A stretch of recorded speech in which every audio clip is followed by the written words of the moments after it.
Les éditions Télème présentent un enregistrement intégral de Le Monde Atlantis de A.G. Riddle, lu par Gérard Malaba.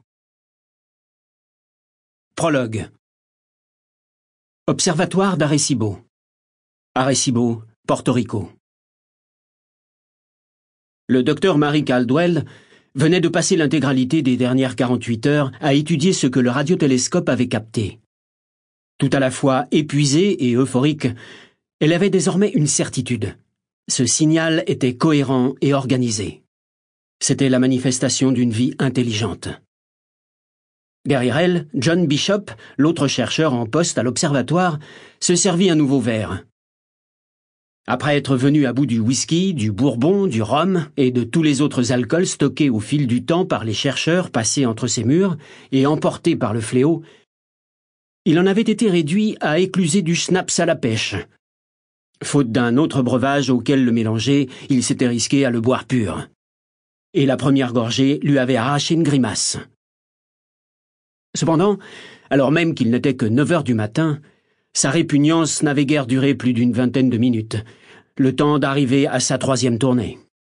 « Tu te fais des idées, ma Riri », dit-il en reposant son verre vide, l'esprit déjà mobilisé par la perspective de le remplir à nouveau.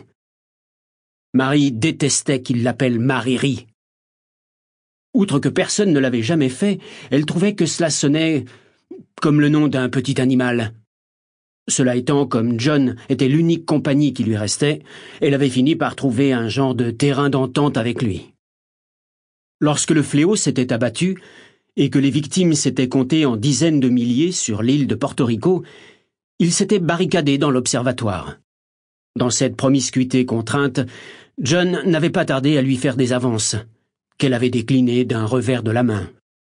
2 jours plus tard, il était revenu à la charge, puis de nouveau chaque jour, chaque fois plus insistant, jusqu'à ce qu'elle finisse par clore le débat d'un bon coup de genou bien placé.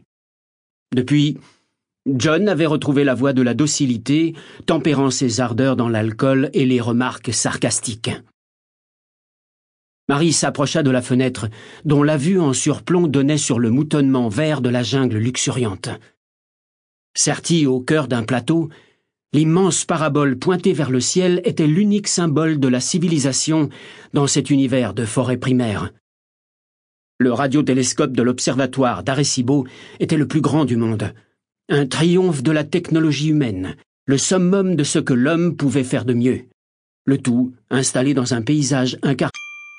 Sample complete. Ready to continue?